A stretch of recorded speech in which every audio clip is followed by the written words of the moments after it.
வணக்கம் வணக்கம் வணக்கம். கோடான கோடி தமிழ் மக்கள் அனைவருக்குமே சிறந்த நமஸ்காரங்களை தெரிவித்துக் கொள்கிறேன்.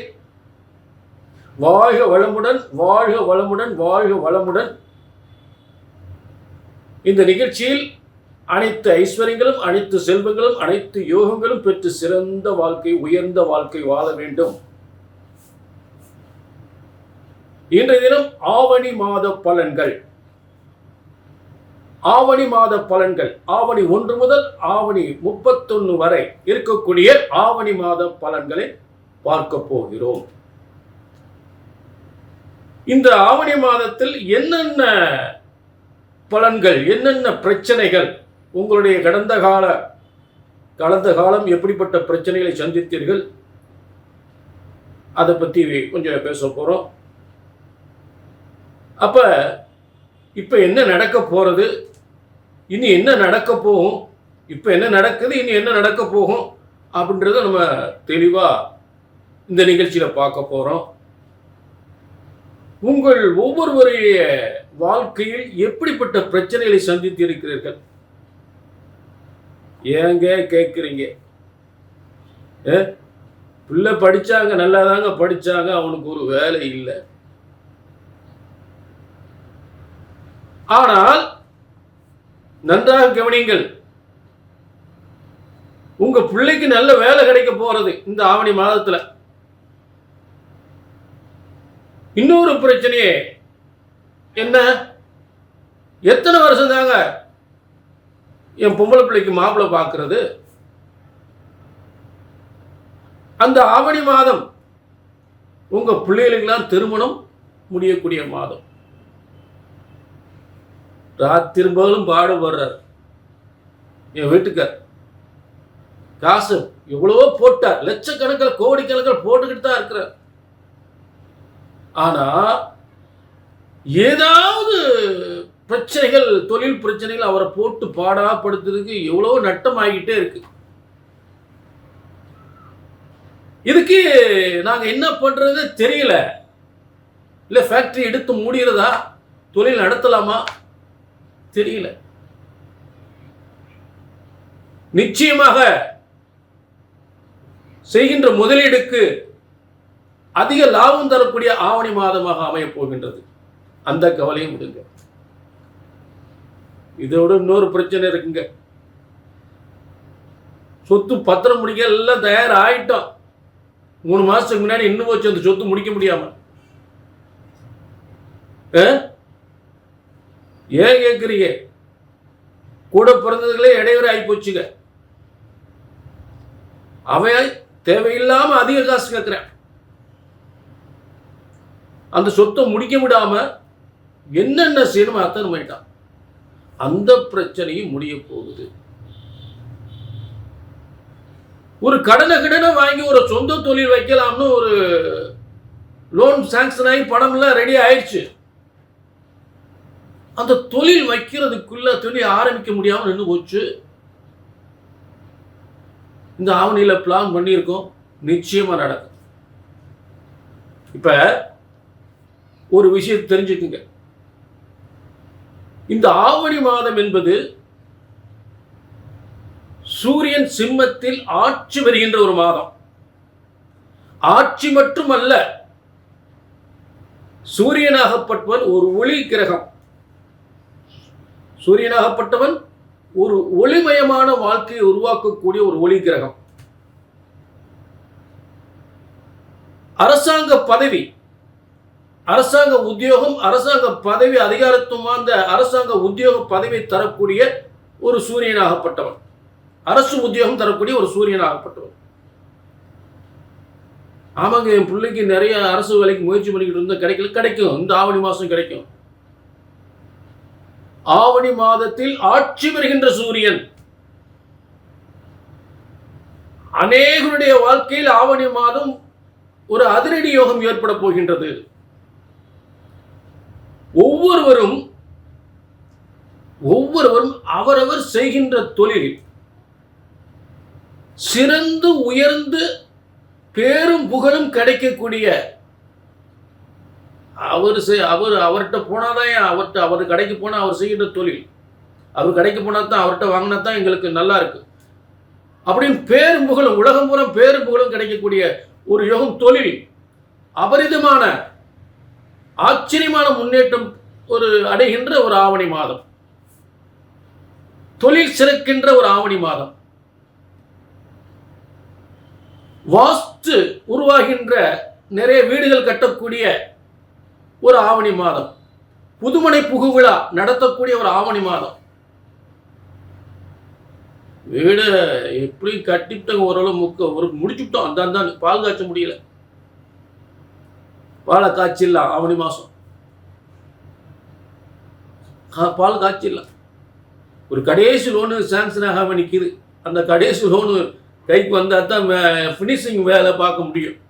ஆயிரம் என்ன கவர்மெண்ட்டுக்குரிய ஒரு சூரியன் அரசாங்கத்துக்குரிய கவர்மெண்ட் லோன் போட்டிருப்பீங்க, அந்த லோன் பாக்கி பணம் வந்து சேர்ந்துடும். அநேகருடைய வாழ்க்கையை அதிர்ஷ்டத்தை அள்ளித் தருகின்ற ஒரு ஆவணி மாதம். உங்க தலையெழுத்தை பிரம்மன் எழுதியிருக்கிறார். இந்த காலகட்டத்தில் உங்களுக்கு என்ன யோகம் அப்படின்றத உங்க தலையெழுத்துல எழுதியிருக்கார். ஒவ்வொருத்தருக்கும் ஒரு தலையெழுத்து, ஒவ்வொரு யோகம்.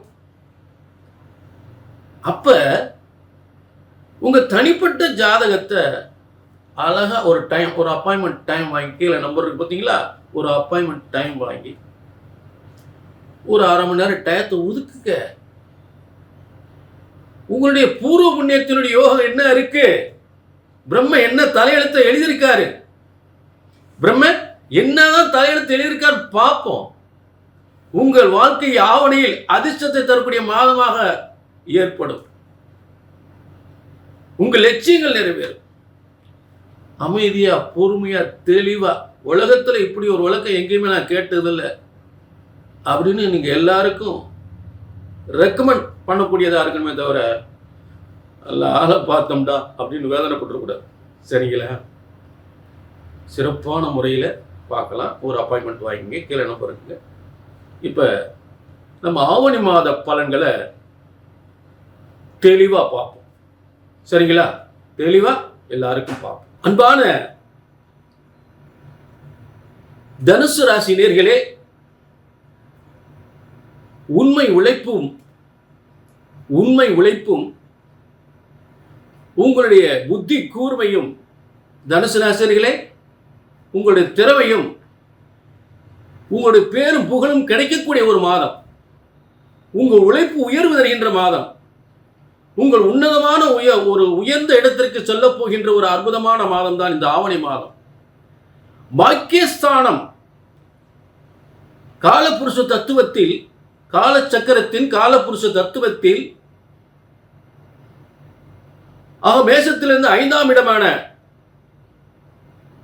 அந்த 5ஆம் இடம் உங்களுக்கு பாக்கியஸ்தானமாக, பாக்கியஸ்தானம் 9ஆம் இடத்தோடு 9ஆம் இடத்திற்கு ஆட்சி வரும் பொழுது, காலபுருஷ தத்துவத்தில் முதன்மையான ராசிக்கு அதிபதியான அங்கே உச்சம் வருகின்ற சூரியன், காலபுருஷ தத்துவத்தில் 5ஆம் இடமான அந்த தலைமை வைக்கக்கூடிய ஒரு பொறுப்பு, ஒரு நிர்வாக திறமை, ஒரு புதிய தொழில், ஒரு புதிய வீடு, ஒரு புதிய சொத்துக்கள் என்று சொல்லக்கூடிய பல உயர்வுகளை ஏற்படுத்தக்கூடிய அந்த 5ஆம் இடத்தில், அந்த காலபுருஷ தத்துவத்தில் 5ஆம் இடம் தனுசு ராசிக்கு பாக்கியஸ்தானம் 9ஆம் இடம். ஆக இப்படி ஒரு அமைப்பு வருவது மிகப்பெரிய யோகம், மிகப்பெரிய யோகம். அதே நேரம் உங்கள் ராசிக்கு அதிபதி 7ஆம் இடத்தில் மிதுன ராசியிலிருந்து பார்க்கக்கூடிய உங்க ராசியை தொடர்ந்து பார்க்கக்கூடிய ஒரு நிலை. எப்பொழுதுமே ஒரு ராசியை அந்த குருவே பார்க்கும் பொழுது தனத்திற்கும், ஒரு திருமண வாழ்க்கைக்கும், ஒரு முன்னேற்றத்திற்கும், தனத்திற்கும், வியாபாரத்திற்கும், வருமானத்திற்கும், பதவிக்கும், செய்கின்ற தொழில் எதுவாக இருந்தாலும் எந்தவித பாதிப்பும் ஏற்பட போவதில்லை. இப்ப கடந்த காலங்கள் பிள்ளைகளுடைய பிரச்சனை எப்பயுமே உங்களுக்கு இருக்கு. அண்ணன் தம்பி பிரச்சனைகள் எப்பயுமே இருக்கு. பிள்ளை பிரச்சனைகளுக்கு அண்ணன் தம்பி பிரச்சனைகள் இருக்கு.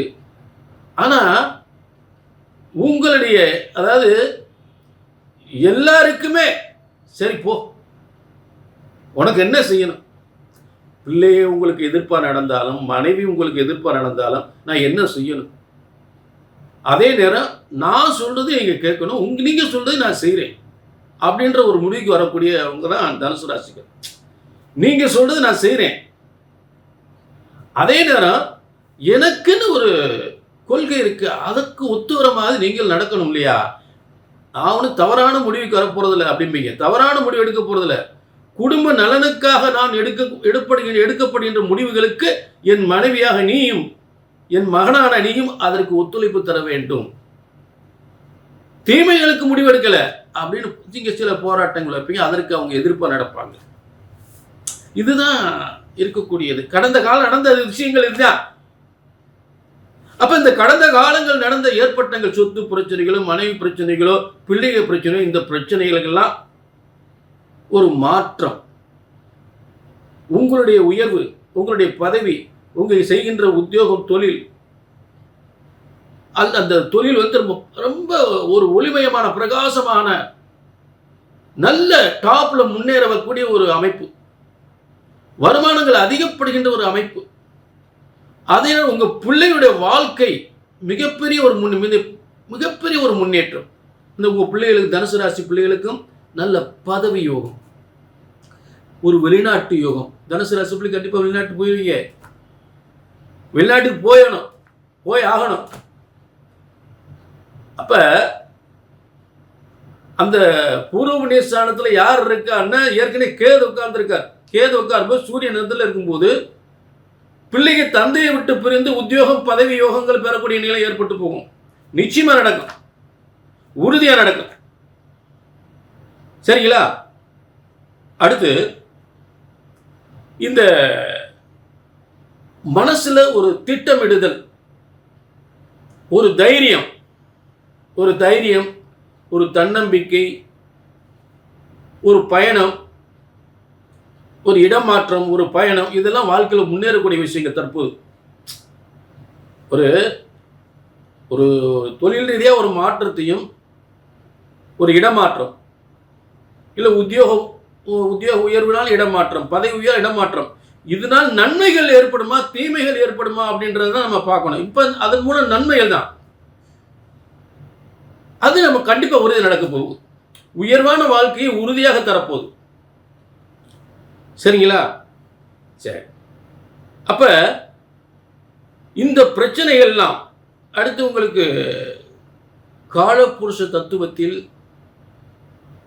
தனுசுக்கு 6ஆம் இடத்தில் இருக்கக்கூடிய 6ஆம் அதிபதி 6-11 சுக்கிரனாகப்பட்டவன் 8ஆம் இடத்தில் இருக்கும் பொழுது ஒரு கூட்டு முயற்சியில் ஒரு தொழில், கூட்டு முயற்சியில் மிகப்பெரிய தொழில் வெற்றி அடையலாம். அதே நேரத்தில் ஷேர் மார்க்கெட்டில் வெற்றி அடையலாம். புரிஞ்சுட்டீங்களா? ஷேர் மார்க்கெட்டில் ஒரு இடம் மாற்றத்தால் வெற்றி அடையலாம். ஆக அதே நேரத்தில் ஒரு கமிஷன் தொழில் மூலம் வெற்றி அடையலாம். இதெல்லாம் ஒரு நல்ல ஒரு பண வருமானம். ஏனென்றால் பணபரஸ்தானத்தில் சுக்கிரன் புதன் இருக்கக்கூடிய பணபரஸ்தானத்தில் கிரகங்கள் இருந்தால் ஒரு கூட்டு முயற்சி, ஒரு கமிஷன் தொழில், ஒரு சிட்ஃபண்ட் தொழில், ஒரு ரியல் எஸ்டேட் தொழில், ஒரு வாகன தொழில், ஒரு இந்த மாதிரி தொழில்கள் மிகப்பெரிய ஒரு முன்னேற்ற வருமானத்தை ஏற்படுத்தும். அதுல சந்தேகமே இல்லை. ஒரு ஊரு விட்டு ஊரு இடமாற்றம், நிச்சயமாக ஒரு மாற்றம், உயர்ந்த மாற்றம். புரிஞ்சுட்டீங்களா?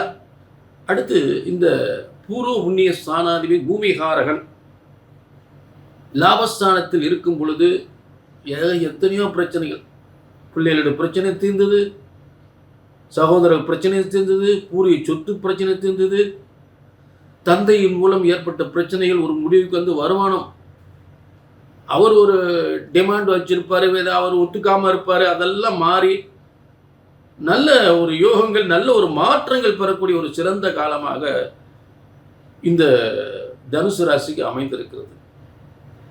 புரிஞ்சுட்டீங்களா? சிறப்பு, அற்புதம். ஆக இப்போ அந்த காலகட்டத்தில் மிகவும் முக்கியமாக அதிர்ஷ்டசாலிகளாக ஆகப் போவது அந்த ஆவணி மாதம் மிகப்பெரிய அதிர்ஷ்டசாலிகளாகவும் நினைத்ததை சாதிக்கக்கூடியவர்களாகவும் மிகப்பெரிய பதவி யோகத்தை அடையக்கூடியவர்களாகவும் மிகப்பெரிய செல்வத்தை அடையக்கூடியவர்களாகவும் மிகப்பெரிய புத்திரங்களால் யோகம் புத்திர பாக்கியம் அடையக்கூடியவர்களாகவும் மிகப்பெரிய பூர்வீக சொத்து எத்தனையோ ஆண்டுகள் தடைப்பட்ட பூர்வீக சொத்தை பெறக்கூடியவர்களாகவும் இந்த தனுசு ராசிக்காரர்கள் ஆகப்போகிறார்கள். அதிர்ஷ்டசாலிகளாக அவர்களுக்கு அத்தனை பலன்களும் கிடைக்கும், நிச்சயமாக கிடைக்கும். அதாவது உண்மையிலே இவர்கள் ஒரு நல்ல புத்தி கூர்மையை சரியாக பயன்படுத்தி சரியான நேரம் அப்பா, இது ஒரு சரியான நேரம், ஒரு சரியான காலம், உங்கள் உயர்வுக்கு சரியான காலம். கிரக வலிமைகள், கிரக மாளிகா யோகத்தில் கிரகங்கள் அப்படியே ஒரு அணிவகுத்து நிற்கின்றது, உங்களுக்கு சாதகமாக அணிவகுத்து நிற்கின்றது. புரிஞ்சுட்டீங்களா? எதிரிகள் நாசம், தனம் முன்னேற்றம். எதிரிகள் நாசம், தனம் முன்னேற்றம், கூட்டு முன்னேற்றம். ஒரு கூட்டு அமைப்பில் கிரகங்கள வலிமையோடு இருக்கு, கூட்டு அமைப்பில் கிரகங்கள வலிமையோடு. தனுசுக்கு 7 குரு, 8 சுக்கிரன் புதன், 9 சூரியன் கேது, 10 செவ்வாய், வரிசையா கிரக மாளிகை. ஆக இது பொது பலன். உங்கள் தனிப்பட்ட ஜாதகத்தை பார்க்கணும், கீழே நம்பருக்கு நோட் பண்ணிக்கிங்க, ஒரு அப்பாயின்மெண்ட் வாங்கிக்கிங்க. என்னத்தையோ பார்த்து என்னத்தையோ போகணும் இருக்கக்கூடாது. ஏன் அவர் சொல்றது அப்படியே நடக்குது அப்படின்னு 10-100 பேருக்கு இன்னைக்கு சொல்லக்கூடியதாக இருக்கும், திருப்தியாக இருக்கணும். தலையில் அடிச்சுட்டு வேதனைப்பட்டு போகிறது, இருந்தாலும் ஏண்டா பார்த்தோம் அப்படி ஒரு வேதனை வந்துடக்கூடாது. ஒரு அப்பாயின்மெண்ட் வாங்க, கீழே நம்பர் இருக்கு. உங்கள் ஜாதக பலன் சொல்லும் போது உங்கள் ஜாதக காப்பி உங்கள் முன்னாடி இருக்கணும், என்கிட்ட இருக்கணும். ஒவ்வொரு விளக்கமாக கொடுத்துக்கிட்டே இருப்பேன், திருப்தியாக இருக்கணும். உங்கள் சந்தேகங்கள், குடும்ப பிரச்சனைகள், சொத்து பிரச்சனைகள், பிள்ளை பிரச்சனைகள், கணவன் மணி பிரச்சனைகள், வியாபார பிரச்சனை எதுவாக இருந்தாலும் தெளிவான உங்களுக்கு திரும்ப குழப்பமே வரக்கூடாது. சரி, இதான்ப்பா நம்ம லைஃப் இப்படித்தான் அப்படின்னு தெளிவாக தெரிஞ்சுக்கணும். இதுதான் நம்ம வாழ்க்கை, இதுதான் லைஃப், இப்படித்தான் போகணும். இதுக்கு என்ன பரிகாரம், என்ன தெய்வ வழிபாடு, எல்லாத்தையும் தெளிவாக தெரிஞ்சுக்கங்க. சரிங்களா? ஒரு அப்பாயின்மெண்ட், ஒரு டைம் ஒதுங்க, திருப்தியாக உட்காருங்க, மனசு ஒரு அமைதியோடு உட்காருங்க, தெளிவாக தெரிஞ்சுக்குங்க.